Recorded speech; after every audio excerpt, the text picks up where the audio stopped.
I'm Mark D'Onofrio. For those who don't know me, I'm the president of the Scituate Chamber of Commerce and employee at Coastal Heritage Bank.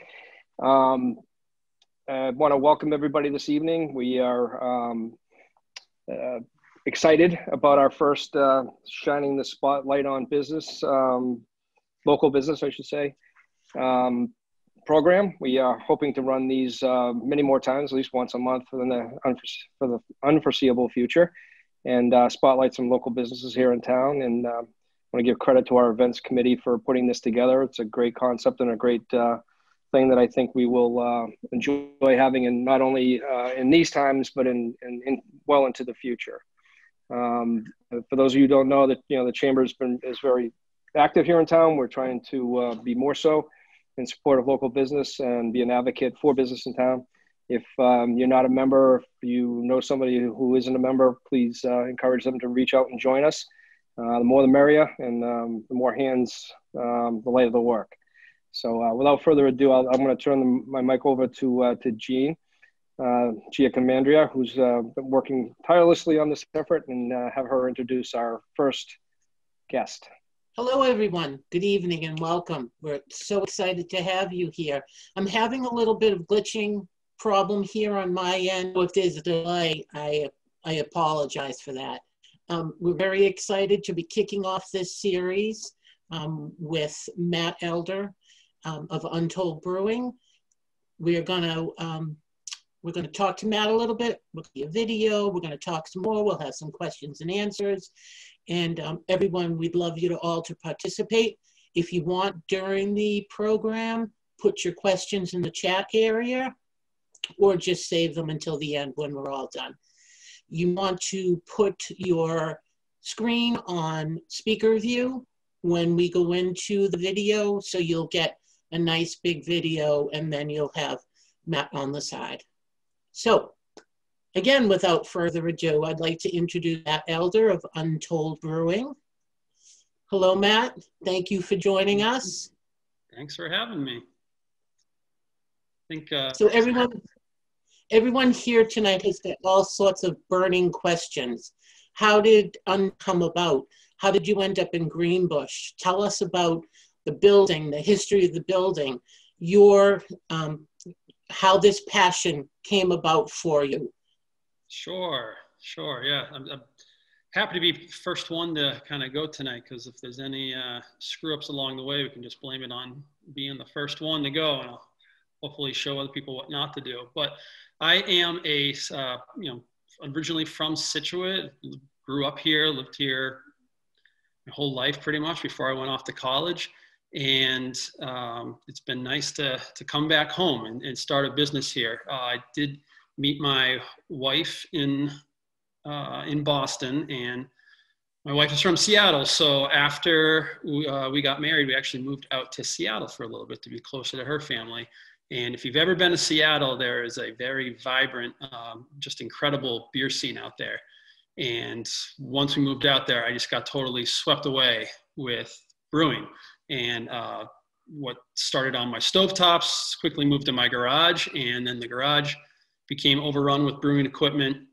It's all I thought about. I really became obsessed with it, and then kind of came to an inflection point in my career where I was like, why is brewing just a hobby? Maybe I should actually try to make a different career out of this. So once that conversation started to happen, I tried to get my foot in the door in the brewing community out there. I started volunteering for events, started going to a lot of homebrew competitions, see if I actually was a decent brewer, and luckily got some good feedback. And finally ended up getting a brewing position out in Seattle. So once I got that, I quit my desk job and decided to have a run at becoming a commercial brewer, with the ultimate goal of eventually moving back home and starting a brewery here in Massachusetts, and specifically Scituate. So once that plan started to take form, I started scoping out locations in Scituate, and came across this one property where we are now. And if you're familiar with Scituate, there's not a ton of industrial space where you can build a brewery. So we got introduced to Chick Fagan, if anyone knows Chick around town, he is just an incredibly talented carpenter and just builder. He just works with his hands, and started talking to him. He owned this property. He wanted to develop it, and told him about this idea for a brewery. Luckily, he was on board and thought it was a great idea. And we started working together to build this brewery where we are now. And what I'm going to do now, since I can't actually give live tours right now due to COVID, we're going to show you what it looks like through the magic of technology. All right, everyone, welcome to the actual site of Untold Brewing. I'm going to show you inside. We'll walk around and give you a little tour of what we do here. So follow me. We'll start with our tap room area. Under normal conditions, customers could come here and enjoy beer poured directly from our taps here. There's a couple areas to sit. We have a patio outside. We also have our famous repurposed schoolhouse, the South Main Street School, which was built in 1852 in Scituate, and we actually moved it to this area. It's right through these doors. So we combined the old with the new when we built Untold Brewing. Currently, under COVID conditions, as you can see, we are using it as an office. So eventually, when we reopen this spring, we'll take the desks and chairs elsewhere and allow people to sit in there to enjoy some draft beer. So let's go in here. We'll show you the bar room, and I'll show you how the beer is made back in the production area. When customers come here, they can walk in, and you can see it's a totally open floor plan. We got our bar area where the taps are. Right now, we are open for beer to go. Customers can come in and grab some cans, merchandise, and take it home with them to enjoy our beer at home. We have a lot of different varieties, and I'll talk a little bit more about those once this video's over. But we like to do a good focus on IPAs, both hazy East Coast IPAs as well as clear, more bitter West Coast IPAs. And I'll talk about our best seller, which also happens to be a West Coast IPA. But when we designed this building, this is the new building, the schoolhouse is the old and this is the new, we wanted an open plan so people could actually see how the beer is made. They can see the equipment that it's made on. And there are days when we're open and we also have a brew going, and people can watch the brewers kind of making the liquid. This is where the magic happens back here. So if you follow me, I'll show you the most important equipment that we have. This is our brew house. I'll get into the more details once this video is done, but on the right here is our mash tun, and on the left is the brew kettle. There's 4 essential ingredients that you need to make beer. And 2 of the ingredients, water and malted barley, are combined in the mash tun on the right and allowed to sit for about an hour. As they sit together, the warm water converts the starches in the grains into sugar, specifically maltose. And that's the most important thing that the yeast need in order to do their work, which I'll get to in a little bit.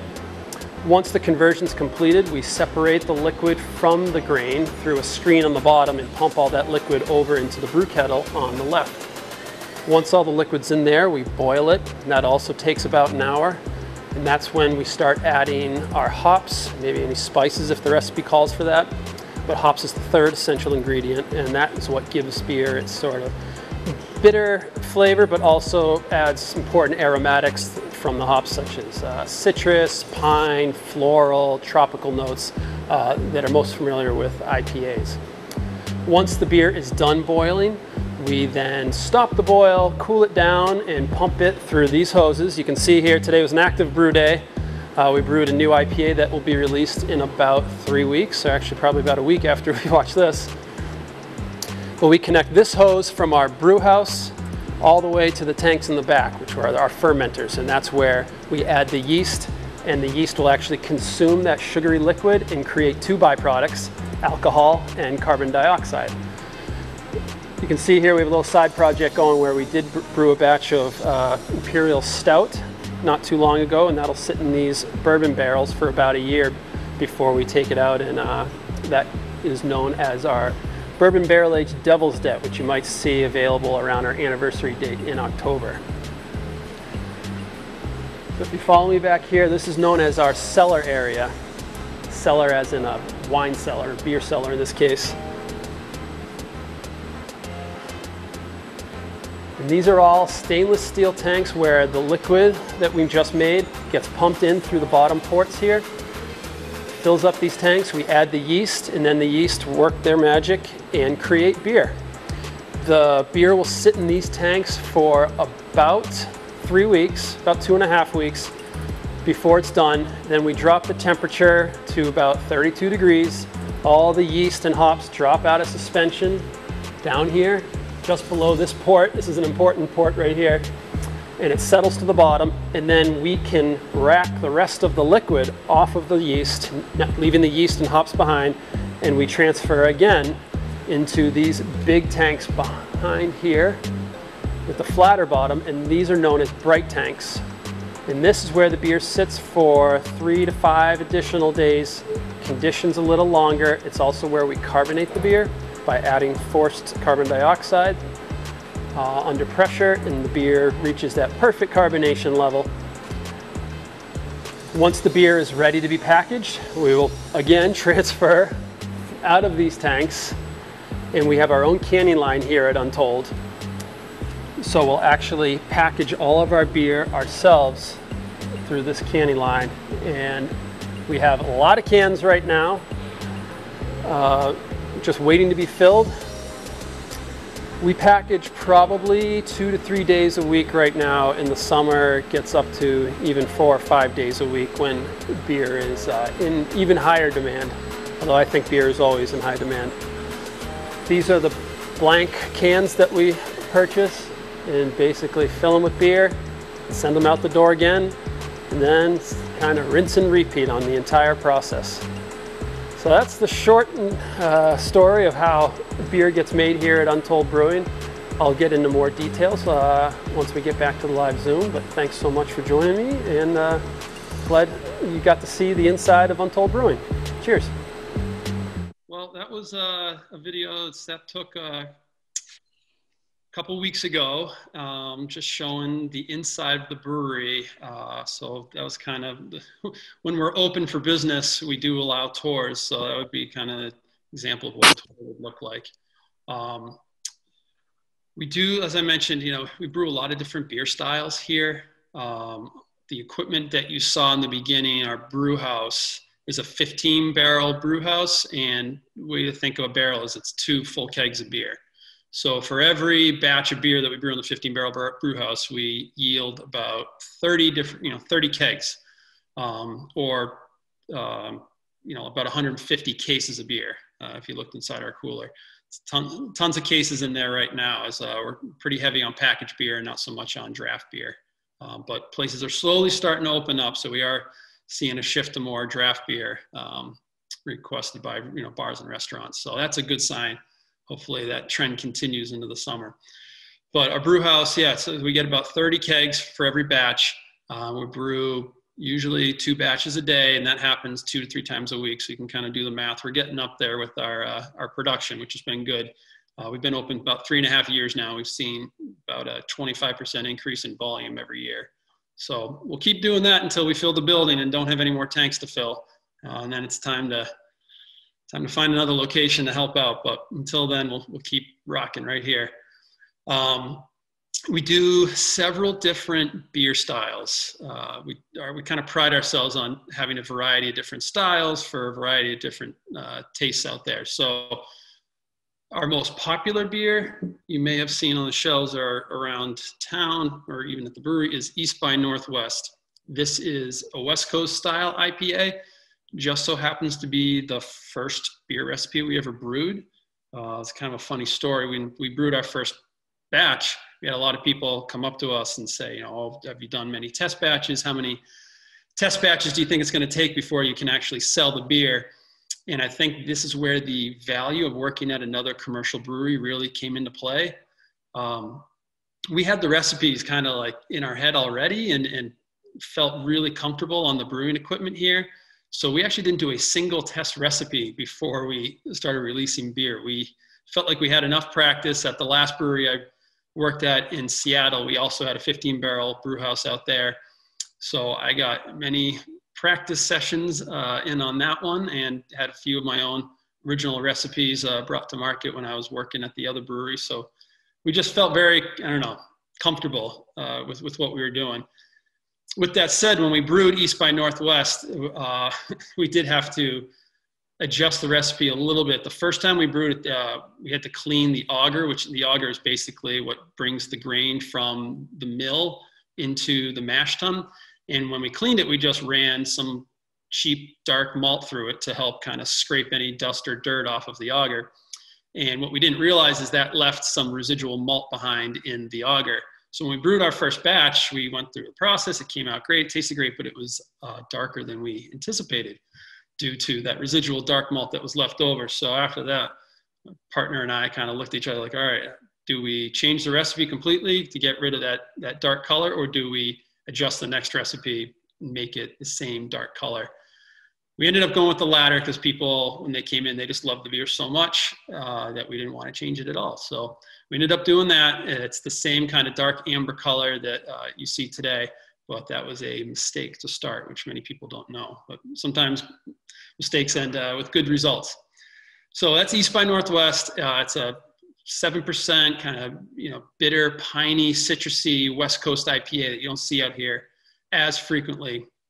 One reason we wanted to go with a West Coast IPA is because you don't see it out here as often. It's obviously more popular, I think, on the West Coast, but out on the East Coast, specifically the Northeast, if anyone's familiar with great breweries like Trillium or Treehouse, they brew a lot of the hazy IPAs, which have become very popular and synonymous with the Northeast and the East Coast. So those were everywhere around here when we started, and we thought we'd differentiate ourselves a little bit and go with more of a West Coast style IPA. And I'm glad we did, because it's been incredibly popular since we opened up. It's about 1/3 of our total volume. Last year we brewed 2,300 barrels of beer, which is up from about 1,800 barrels the year before. So it's just a lot of East by Northwest going out the door. So we're happy about that. We also have a pale ale, which you may have seen. It is called Pale 143, named after Minot Light, which flashes 143 for I Love You. So that beer, I started working on that recipe back when I was living in Seattle. I knew I had to do a beer after Minot Light, and I wanted to call it Pale 143. It has 1 yeast, 4 different hops, and 3 different malts in it, just to kind of go with that whole theme. And you'll learn, I'll talk a lot about the stories tonight behind the beers that we brew. We have this kind of slogan here, every beer has a story. So a lot of the recipes that we come up with are based on different stories from our lives, whether it's personal stories or stories that relate very closely to the history of Scituate, which we are uncovering more and more rich history in this town, even though I grew up here, every single week. So we got a lot of recipe stories in reserve right now, in the vault, so to speak, ready to come out either later this year or in the future. But a lot of our beers are based on stories from, that we hear around town. So Pale 143 is another popular beer, but I think it's probably time, if people have purchased 2 of the beers we're going to actually be drinking tonight and talking about. The first one we're going to do is Irish Whisper. And 'tis the season, with tomorrow being St. Paddy's Day. There's that sound. So Irish Whisper is our Irish Red. And we brewed it 3 years ago now, in 2018, for the first time. It actually started under a different name. It was called Irish Riviera, because Scituate, being roughly 50% residents with Irish heritage of some sort, is known as the Irish Riviera, and Scituate sits right along the Irish Riviera from Plymouth up to Weymouth, Quincy. So we thought that would be a good name. As luck would have it, there is another beer out there already called Irish Riviera, so we decided, instead of causing any confusion or having our brand associated with another brewery, we thought we'd just name it something different. So name it Irish Whisper. Pour it for you here. It is dark in color. It is an Irish red ale. You can see. It is about 5% alcohol. It is more malt forward than a lot of our beers. So this has some red malt in it, some victory malt, some roasted barley. Just has some malts that kind of give it that red hue. If you hold it up to the light, it's really quite beautiful. Finishes crystal clear. And being a malt forward beer, we get a lot of kind of like toasty kind of bread like flavors out of it, some sweet malt, slight caramel. Definitely not a hoppy beer. So cheers to everybody out there. Thanks for joining.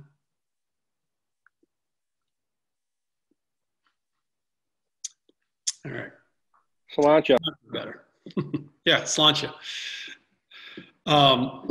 So this beer, again, we brewed it for St. Patrick's Day, and the support for Irish Whisper has just been overwhelming. We brew more every single year, and it seems to sell out faster every single year. So I don't know if we're doing our math right or what, but we're just gonna have to brew more next year, I guess. And people just, they love it. We get requests from all the bars around town. Some of the popular bars. Mind if I put this up to the TV? Tinker's Son, you can do that. Galley, I think, I don't know, anywhere around town should have this beer. We try to make it as widely available as we can. So yeah, Irish Whisper, I don't know, we're kind of having some fun with the name on this one. You know, we never, the staff here would go off for St. Patrick's Day. You typically go to a pub and, you know, share some drinks with your friends. And by the end of the night, you know, it gets louder in there and you have to talk louder and louder. And then the staff here were calling that the Irish Whisper when you're out on St. Patty's Day. It's not exactly a whisper, but yeah, like I said, it's just a very crisp, easy drinking beer. We wanted to make it something that you could, you know, brew it in a way where you could drink several of them and have them, you know, not go to bed too early, be able to still sit down for dinner later on. And I think we hit the mark on this one. We do kind of have a motto here. We try to brew beers that people want to order more than one of. So once, you know, you drink that first one, you say, okay, that was really good. I'm going to have another one. And that's what we want from, you know, our customers and people that enjoy our beers, is we want you to enjoy so much that you want to order another one. There's some really crazy beers out there. And I, like anybody, I love trying all sorts of styles, all sorts of different beers. And there's something to be said for having a crazy beer with all sorts of adjuncts and marshmallows and vanilla and I mean, some of the crazy things you see out there, but I probably won't order a second one. So what we try to do is brew beer that people will order a second time. And I think this one checks all the boxes as far as, you know, achieving that goal, because you can order more than one.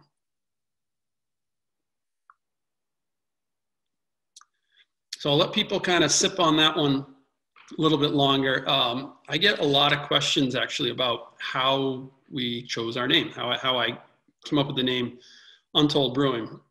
And at the beginning of the Zoom call, I talked a little bit about how when I was in Seattle living there and I became kind of swept away by the craft beer scene, I was working a totally different job, totally different career.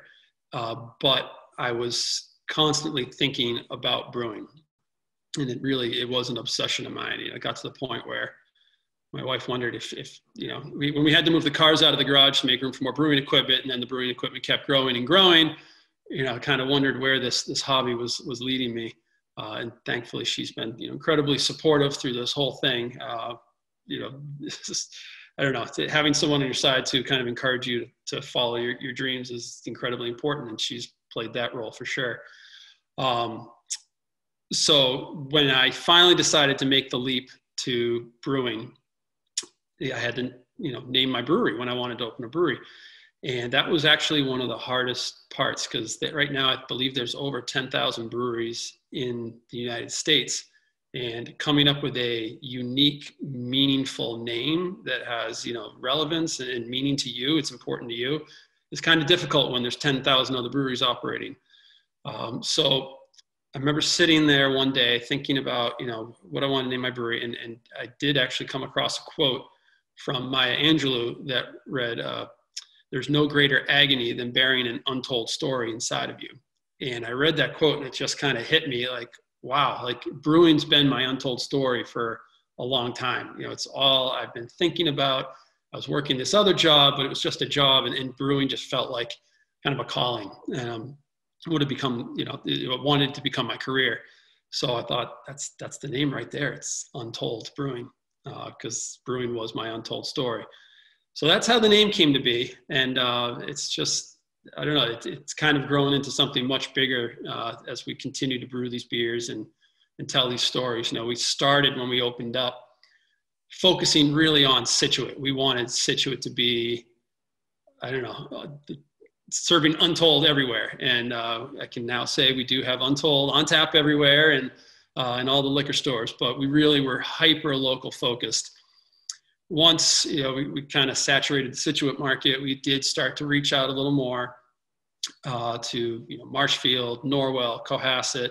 You can now find our beers pretty much all over the South Shore. We have some accounts in Boston, and our beers is, in a lot of places from pretty much Weymouth, Quincy, all the way down to Plymouth. We had self-distributed for a really long time. There were some pictures of me in my Subaru Outback carrying 30 cases of beer to spots around town. I hope I never have to do that again. We did finally make enough money to buy a delivery truck. So that was a very good day in my career here. So we do have a staff of 10 people now. About half of them work in the production side, half of them work on the other side with sales, marketing, taproom side of things. And we have three very almost like distinct businesses here. We do have, obviously, where the beer is made, the production area, which is a manufacturing plant. We manufacture beer back there, and it's very industrial in its nature. We also have the tap room when we are open, and we will open again this year, trust me. There's plans to reopen at the end of May is the goal, and have people back to the brewery to actually enjoy draft beer. But there's the taproom business. And then our third business is really distribution, getting the beer from the brewery out to different accounts around town is kind of its own business in itself. And luckily we have a very talented salesperson who goes around and makes those sales and introduces our brand to more and more bars and restaurants and liquor stores all over the South Shore. But we were trying to really introduce Untold to people and customers all over the South Shore. We've been open 3.5 years now, and I think we're doing a pretty good job getting there. But it's amazing how many places in the South Shore I've never been, even though I grew up here. So I will talk real quickly about another beer that we have here. This one is a double IPA called Army of Two. Now, if you're from Scituate, you are probably familiar with Scituate's Army of Two, the Bates sisters, Abigail and Rebecca. Now, I already said that all of our beers, hold on, there it is. All of our beers have a story. And this story was just really special to me. The Bates sisters were the two daughters of the lighthouse keeper, Scituate Light on Cedar Point. And Simeon Bates was the lighthouse keeper, and his two daughters, Abigail and Rebecca, lived in the lighthouse. And as the legend goes, during the War of 1812, when they lived there, the entire town was away from home. So Simeon Bates was gone, and the two daughters were home. And the daughters were looking out the ocean. They noticed a British warship out there, and they noticed British soldiers were rowing ashore to fight the American militia. Sisters didn't have enough time to warn the town that the British were coming, so they picked up a fife and drum, and they played an American battle song. And legend has it the British heard it. They thought the American militia were coming to meet them, to battle them, so the British retreated back to the ship. And the sisters essentially saved the town from impending invasion by the British. when we released this beer, we actually had the current lighthouse keeper, Bob Gallagher, who lives at Scituate Light right now. He's a teacher and historian. He came and sat with some of our staff for, I think, like 3 hours one day. And they just talked everything there is to know about the Bates sisters. It was phenomenal. There's actually a very well-written blog post up on our website. If you just go to untoldbrewing.com/blog, you'll be able to find it there. And it kind of talks about our conversation with Bob Gallagher. And I thought it was a legend. I was a little skeptical that these two young daughters of the lighthouse keeper scared away the British. And he will tell you it is true, and he has proof. So if you go to our blog to read about it, it's very interesting. But that story always really resonated with me. I have two young daughters, and I hope someday they will save me from some sort of invasion or harm. I'm sure they will. So I always loved that story. I loved hearing it. And it's just an important story to who we are here. We actually, when we started out, brewed 2 beers named after Abigail and Rebecca.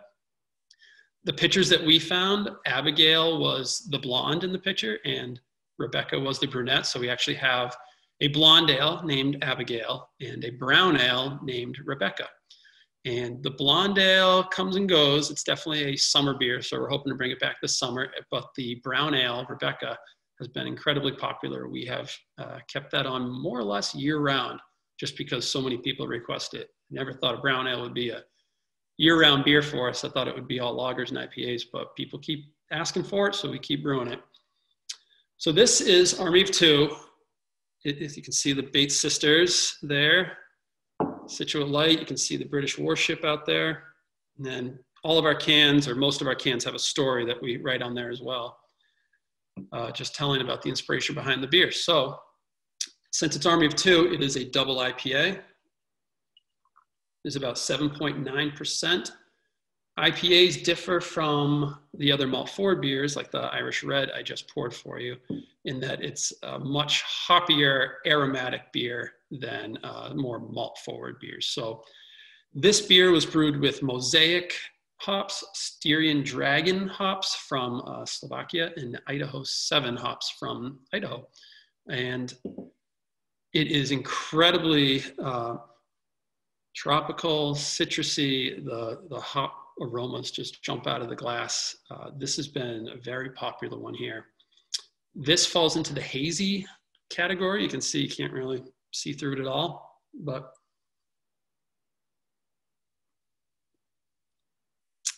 it's delicious, obviously.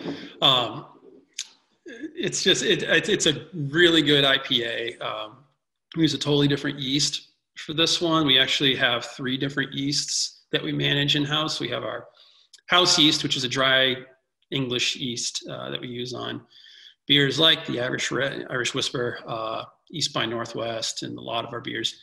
Then we use another yeast called London Fog, which does provide this more hazy appearance. It leaves a lot of the hops and proteins behind in the beer, so they stay in suspension and create that haze, give it more like a soft, pillowy mouthfeel. And then we also have a house lager right now called Seatown Lager. I believe I have a can of that as well. That is, you can see it, that is down by Scituate Light as well, the jetty. Our photographer here and social media guru, Liz, took this picture and it was so great, we decided to make it into a label for Seatown Lager. But a lot of our labels are based on photos that we take or scenes around town. I'll often get away from the brewery for a little bit and just walk around town, and that's kind of where I get a lot of the inspiration for future beers or for future recipes and labels. And a lot of our labels come from photos or just scenes around town.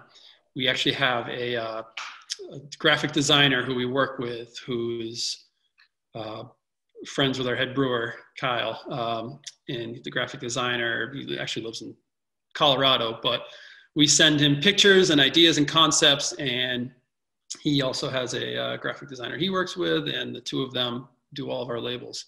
And it's kind of a fun process. I don't know, one of the more fun processes in brewing is not just making the beer, but then naming it and coming up with a label and something that you think is really going to pop off the shelf or make people, turn it around in their hand and read the label. That's why we try to put a story on every beer, just so, I don't know, it's more of an interactive experience, not just drinking the beer, but you're hopefully learning something along the way too.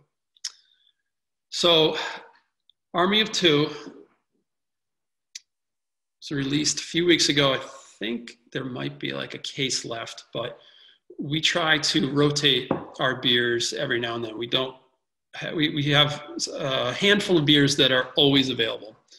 So East by Northwest, our kind of flagship IPA, Pale 143, our pale ale, Seatown Lager, which I just held up. We started brewing this. Actually, it was a fun project last year. We started a kind of experimental lager series where we were trying to dial in the lager recipe. So we used a few different lager yeasts. We used different malts, hops, and basically took our favorite elements from each successive lager that we produced and tried to improve on the next recipe, and finally came up with a recipe that we just loved. We thought it was perfect and made that our year-round Seatown Lager, which is now available. Seatown is definitely on the lighter side. It's 4.2%. It's the perfect summer beer if you're looking for anything this summer. It's been selling very, very well for us. IPAs are, I think, for every brewery out there, probably the most popular style. 1 out of 3 beers is typically an IPA that's purchased. So we do brew a fair amount of IPAs. I think at any given time, we probably have 3 to 5 IPAs available of the 10 to 12 beers that we sell.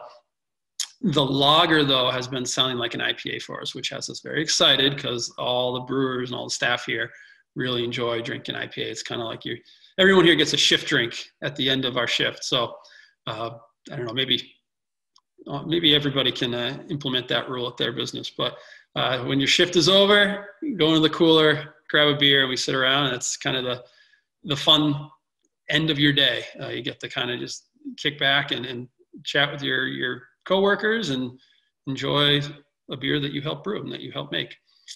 So Seatown has been a fan favorite here. I'm really excited to see that it's also become a fan favorite of people around town and people around the South Shore. So you should expect to see some more Seatown Lager floating out there later this summer. We are ramping up production as fast as we can on that one. It does take a little longer to brew. Just on the technical side of things, there's 2 types of yeast. There's an ale yeast and a lager yeast. So ales would be IPAs, pale ales, the Irish Whisper Red Ale, stouts, porters. That's brewed with an ale yeast. It is a warm fermenting yeast. It usually ferments around 70 degrees. Takes about 3 weeks from start to finish to do one of those beers. Lager yeast is a little different. It's a bottom fermenting yeast. It will ferment colder. We typically ferment that the 40s or 50s. And because it's colder, it is a slower moving yeast. It just takes longer to get there. We usually leave the lager in the tanks for about 6 weeks. And because it's a slower fermenting yeast, it just takes longer to clean up the beer, to get it to full attenuation, and more or less make it completely ready to drink. So that is the downside to a lager. It does take us twice as long to brew, which means it's harder to ramp up to meet demand, but we do eventually get there. And we're adding as much capacity as we can right now to meet the demand, which is a good problem to have, I guess. When we first started, we actually had about 90 barrels total of fermentation capacity. We had 6 15-barrel fermenters. Since we opened, we've added 4 more 30-barrel fermenters, so another 120 barrels, bringing us up to a total capacity of 210. There's actually 1 more 15-barrel fermenter that we've repurposed for, was a bright tank. We're fermenting in that, so we're up to about 225 barrels of capacity right now, up from 90. So we're growing, which is good. Luckily, people keep drinking it, so we'll keep growing if we can. And the canning line was also a very nice addition. We bought the canning line at the end of 2018. Previous to that, we were using a mobile canning company, which was an incredible concept that somebody came up with. They bought canning lines, put them on trucks, and drove them around to all these small breweries that didn't own their own canning line, like we didn't in the beginning. The truck would pull up, they'd unload the canning equipment, hook up to our utilities, take our beer, they'd fill cans with our beer, leave the cans behind, then pack up their equipment and drive off to the next brewery. It was incredible. And it really did save us in the beginning because we wanted to do canned beer, but we didn't have the money to go out and buy a canning line from the very beginning. We had to wait for that. So that was nice. But once we got our own canning line, it gave us a lot more flexibility. We could can early or late. If the beer needed an extra day in the fermenter, wasn't quite ready yet, we could let it condition a little longer and can kind of on our own schedule. What I never anticipated was a canning line being a hedge against a global pandemic. I didn't see that one in the business plan a few years ago. So when COVID happened about a year ago, we lost all of our draft sales more or less overnight. We were about 50% draft, 50% packaged beer leading up to last March. Did a lot of draft beer all over the South Shore. When restaurants had to shut down, we lost all those draft lines overnight. So there was a week of sleepless nights for me and my partner as we tried to think about like what this meant for our business. Luckily, the canning line, it was a savior. It allowed us to take all that beer that was supposed to go 50-50 kegs and cans and put it in 100% cans. We kind of saw the writing on the wall pretty quickly that like draft was not going to be an option for us anymore. Cans were the only way to go. So I remember immediately calling our can supplier and just asking for double our normal shipment. And it saved us. It allowed us to fill 100% of our beer into cans and sell it that way. So that was pretty fortunate. If we didn't have the canning line, if we didn't really have the foresight to kind of see what was happening, it might have been a really rough spring for us last year, more so than it was. So that was fortunate. And like I said, now, people are getting vaccinated. We see a lot of these restaurants increasing capacity. The weather's getting warmer. Hopefully we see more weeks like last week, where it got up into the 70s and people can sit outside. I just think it's going to be good for all the businesses around here. It's nice to hear from our restaurant and bar friends again and hear that they're selling our beer and seeing some more success than they've had over the past year. It's been very nice. So that's kind of all I had for everybody. I mean, I would love to field any questions that people have on Untold, or you can write in the chat if you want to type it, or if there's a way to unmute people. I'm very happy to field some questions here over the remaining 10 to 12 minutes. I have a question. Sure. Anybody has? Can you hear me? Yeah. You can. Okay. Since water is such a big issue in Scituate, what's your water source? Yes, we get that question a lot. Anybody from Scituate is familiar with the water situation here. So we definitely get that question a lot. We are fortunate in a couple ways. One, we are like a stone's throw from the water treatment plant here in town. So the water that goes through the treatment plant actually doesn't travel that far to get to our location, which is good. The less time it spends in the pipes in the ground, the better. We also installed 2 very large water filters here, which we clean very often out of necessity. So the first one is a large micron filter, which kind of removes the heavy sediment from the water. It's almost like a Brita filter that you'd put in your refrigerator at home. And then the second one is activated carbon, like charcoal filter, and that removes a lot of the flavor and aroma from the water here. So we've actually, we kind of joke here, we say we have the cleanest water in all of Scituate, and I really think we do. We constantly look at the water, test the water. I think it was more of a concern a couple of years ago. I know the town's been making great strides to flush the lines, especially this spring. They've been doing a lot more of it, which has helped out. We are in regular contact with Department of Public Works and the Water Division. They are kind enough to give us a heads up when they're going to be flushing in our area, so we know not to brew right at that moment. We do have 2 large water tanks here at the brewery. One holds hot water for brewing, and we keep that tank around 185 degrees, really hot. And that is 40 barrels in volume. And then we have a cold water tank as well, which we use to cool down the beer. And that is a 30 barrel tank. And we keep that around 40 degrees on brew days. We don't keep it like that all the time, only when we're brewing.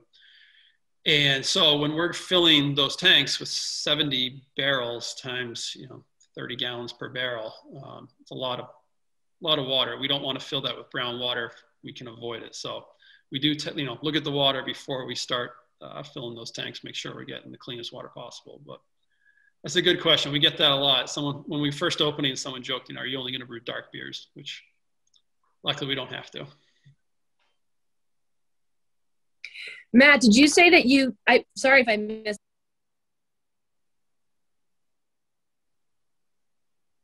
Nope, you cut out. I missed the question, sorry. I think Jen just hung up on herself. All right. she'll be back. We'll come back to her when Well, we wait back. for her to come back. I've got a quick question. Sure. I don't know if you can hear me. My internet's kind of going in and out.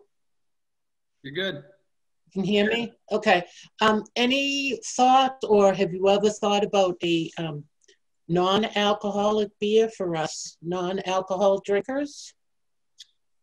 We have, yes, for sure. So when it comes to beer styles, 2 frequent questions we get are you going to ever brew a non-alcoholic beer? And are you ever going to brew a gluten-free beer? So gluten is found in every beer that's naturally made, just because we use malted barley, which has a lot of gluten in it. There is a process to make it. I'll start with the gluten-free question, Gene. So we don't have the, process in place yet to do something that removes gluten from beer. Same with non-alcoholic beer. If you are familiar, there's a brand out there called Athletic Brewing, which, believe it or not, so Athletic Brewing is a large national brand of non-alcoholic beer. The company that designs that label, the owner lives in Scituate. So there's a fun fact. Fair Folk is the name of them, but that it's a beautiful brand, beautiful beer. I mean, it's actually the best non-alcoholic beer I've ever had. But there is a process to brew non-alcoholic beer that we just don't totally understand yet. Hopefully we can figure it out. I know I have been getting some messages from some of our suppliers that there's a new yeast strain out there that helps make non-alcoholic beers. I haven't looked too much into it, but I don't know. Never say never. It'd be tough. Athletic Brewing makes really good non-alcoholic beers, and it's kind of a niche. And I don't know, if I felt like we could sell 15 barrels of non-alcoholic beer, maybe we'd do it. But there's definitely some more research I've got to do before we take that leap. Matt, sorry, I was starting to ask a question and my phone died, so that was great. Of course. I don't know if you've covered this, or if you said this, I apologize if you have, but do you guys deliver? And if you don't, is that part of your plan? And if you do, I'm wondering the farthest place you've delivered to. So deliver directly to consumer? Yeah. So yes and no. So we, when the pandemic hit, we started delivering to homes, and it was just kind of out of necessity. We felt like it was a service that people really wanted, and we would pack up the delivery van and we would get a lot of orders online for home delivery. And it was something we did for a little bit, and we stopped doing it because it would just, once people I think were home for a couple months, they really didn't mind getting out and getting some fresh air and driving to us. So the demand fell off enough that we didn't feel like it was a service we needed to offer anymore. There is a way, we are allowed to ship via UPS. Right. We don't currently do it, but UPS started reaching out to a lot of different breweries and allowing for shipment of alcohol. It's not cheap, which is why we haven't done it yet. It's usually like $30 on top of the price of a 12 pack of beer. So it is a much greater expense for the customer. Being such a hyper local brand just up and down the South Shore, we haven't found a huge demand for UPS yet. So we haven't looked into it. With that said, you know, if there ever was enough demand out there, we would be open to it. We just have to look into the state laws. The state laws are a little funky where, believe it or not, it's like you can ship all over the United States as long as that state allows you to ship alcohol into it. So like, I don't think Massachusetts allows you to ship alcohol here if you wanted to, but for instance, like Pennsylvania, we could ship here to Pennsylvania, or I think Vermont allows it as well. Right. I'm sure there are a lot of logistics with it. Yeah. I grew up in Scituate. My brother now lives in New Jersey, and I was just thinking I'd love to ship him some Untold Brews at some point. He loves beer, but I know that's probably a whole logistical thing. I just didn't even know if it was on your radar and you thought about it. She did it. It's on the radar. It's just not something we're doing just yet. Package it up and just send it UPS. Nothing says you can't. Just because we can't do it doesn't mean you know someone in Scituate can't ship it out for you. True. I did think about that. Yes. Thank you for answering. Sure. Yeah, we have in the chat, Susan says she has shipped it to Justin in Colorado, and his wife loves the Unicorn Brew. And we've got a lot of dollar signs beside it. So. Yeah, we did a beer called I Was Promised Unicorns, which is a hazy IPA. And that one, we just saw a lot of beers out there with unicorns on the labels, and we were kind of having fun with it and thought, well, why don't we do our own unicorn beer? And the joke was on us because it sold incredibly well that we just keep bringing it back every now and then. That one's actually right now on the brew schedule. It'll come out in June. And we are working with the, I won't spill the beans yet. We're working with a group in Scituate. We're going to do a special label for that one. It should be fun. Matt, what is the total of brews that you have created since your start? I should know the answer to that. I know in our first year we brewed, I think it was 37 different beers, 30 different styles. Wow.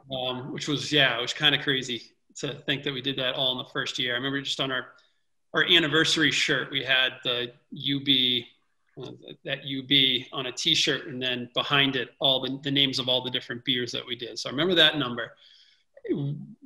Since then, we've definitely done more repeat beers because we kind of hear the feedback on different beers and see what the demand is. So we brew those more. So it's probably not 37 a year anymore, but I would bet we brewed over 100 different beer styles since we opened, or different beers. You know, a lot of them IPAs, but different recipes, 100 different recipes.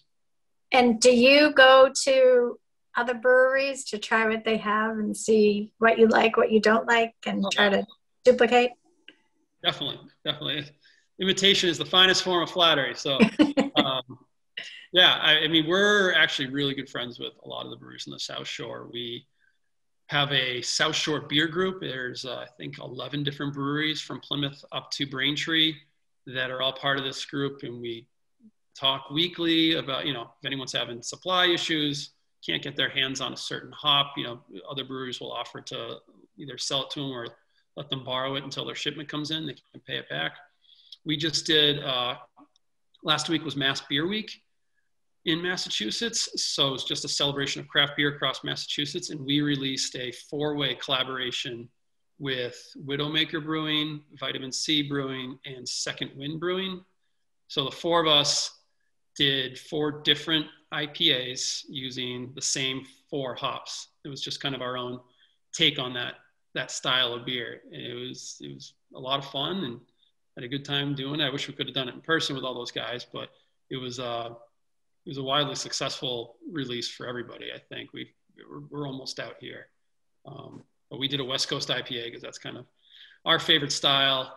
Vitamin C did a regular hazy IPA. Widowmaker did a double IPA, and Second Wind did a triple IPA, which I think was like 11%. That was the last beer I had of the night. Wow. Yeah. Yeah. I know call I can. those night. Right. I know I can Google it. What does IPA stand for? IPA stands for India Pale Ale. Oh, right. Okay. Real quick on that one. So what happened was when British troops were stationed in India, the UK, Britain would need to send beer to the troops because that's what they wanted. And they would have to put it on a boat and it would sail all the way down around Africa and up to India. And the beer would spoil unless it had a lot of hops in it. And they found out that hops was like a natural, antibacterial, agent. So they would put more and more hops in the beer and it would actually make the trip all the way around Africa to the troops in India without spoiling. And that's how it got the name India Pale Ale.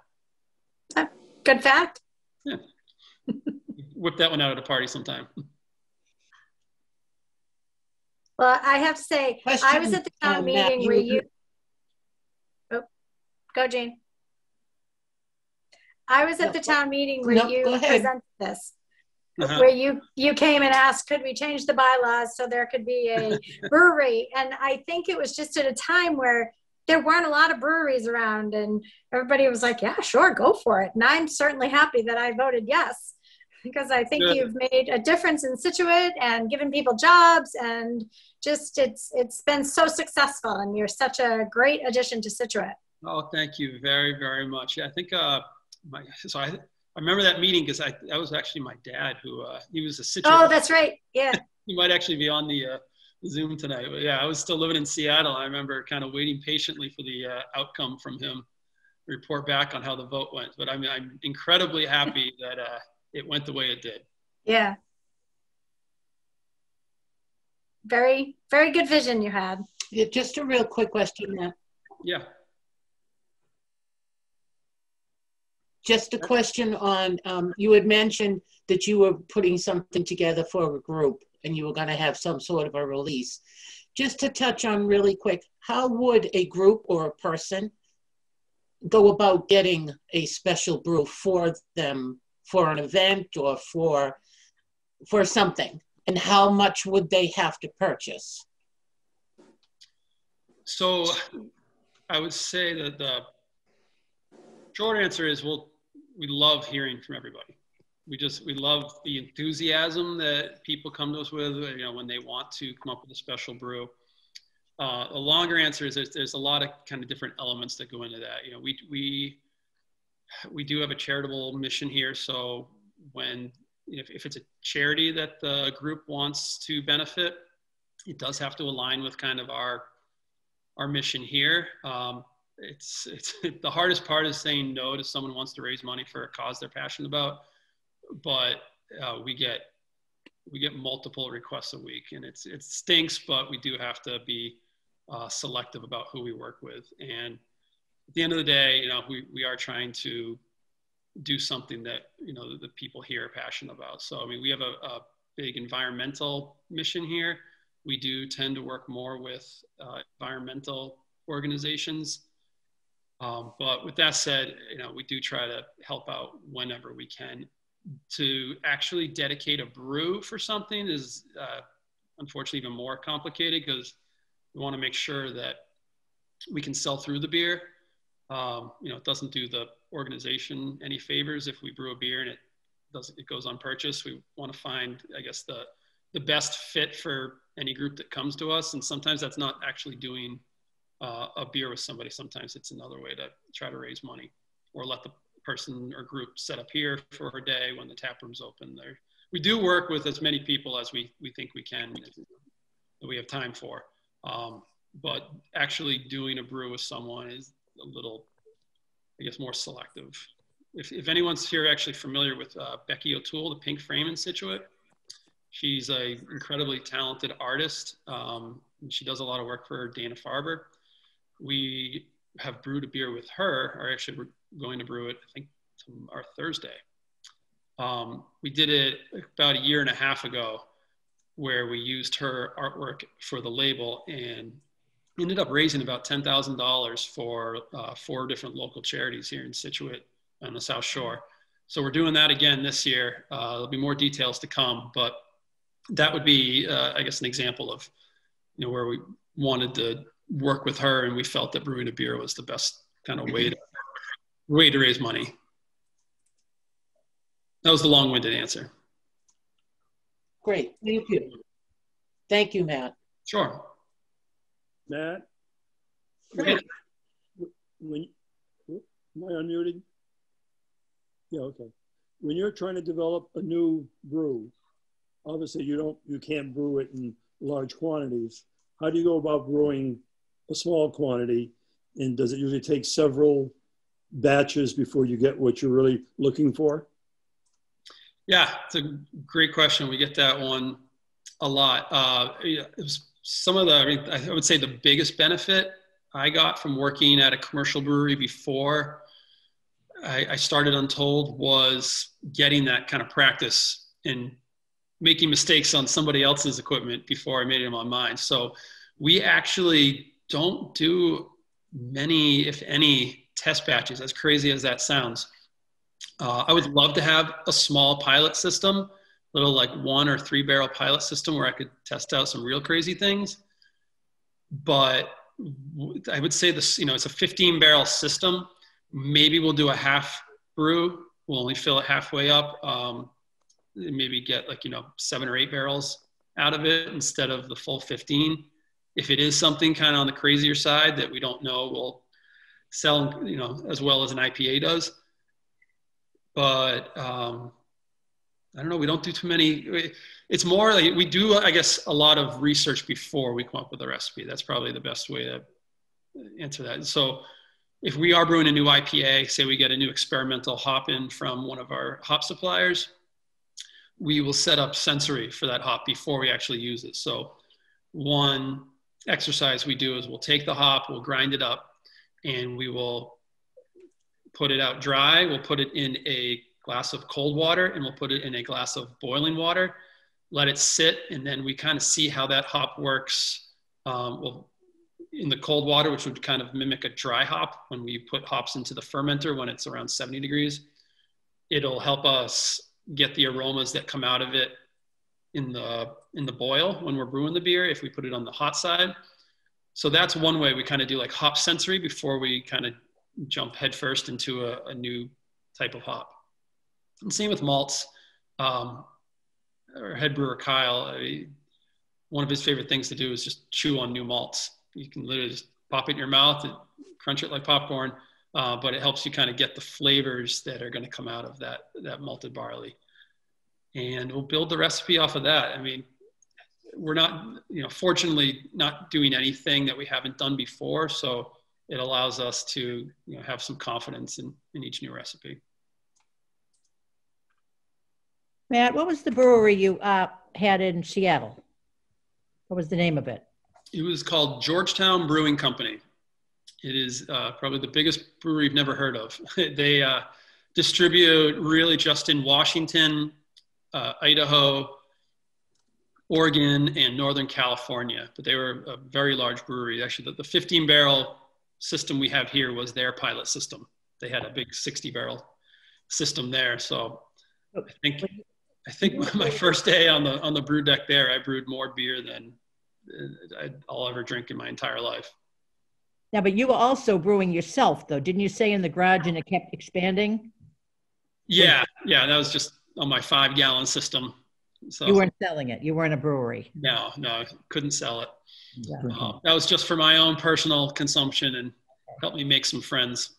Well, the reason I asked, my son-in-law is from Seattle, but he's living in Prague now, so he has plenty of breweries to go to, but he loves the IPA. Okay.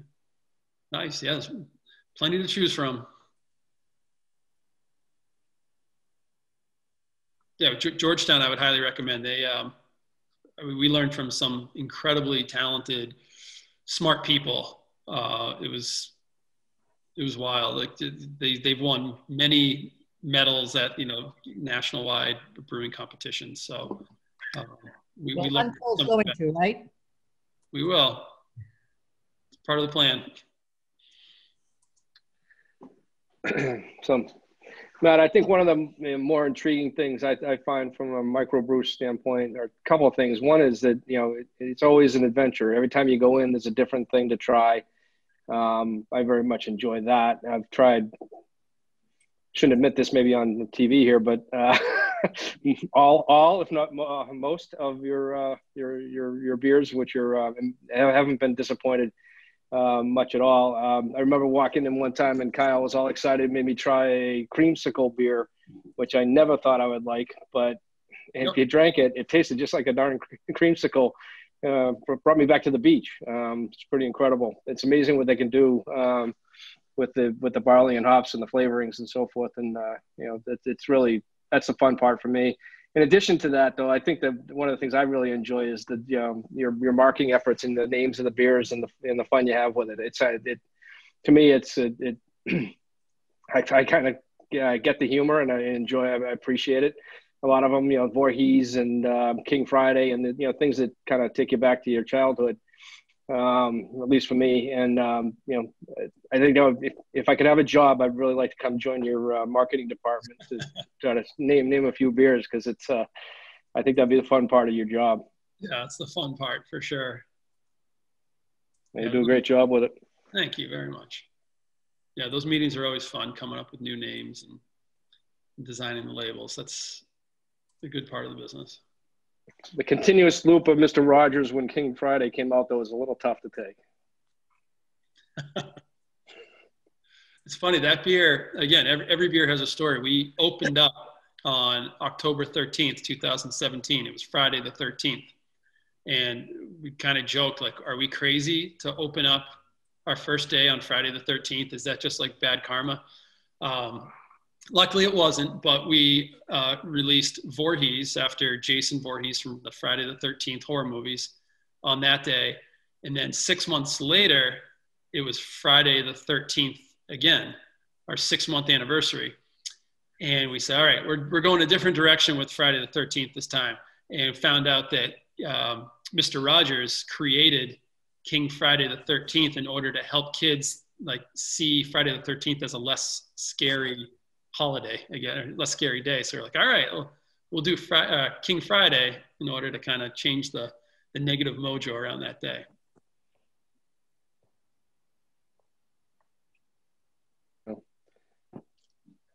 Great. Well, Matt, thank you so much. Does anybody else have any questions before we end this evening? There was one on. Well, this video will. Gene, I'm sorry. There was one on Ryan, who I think has a little comment, and I think we kind of covered that, Ryan. But in the chat there, Matt, he says, "How did you get into brewing?" Yeah, just living in Seattle, just get swept away by the beer scene out there. I mean, there's one neighborhood in Seattle where I think there's 13 different breweries in one neighborhood.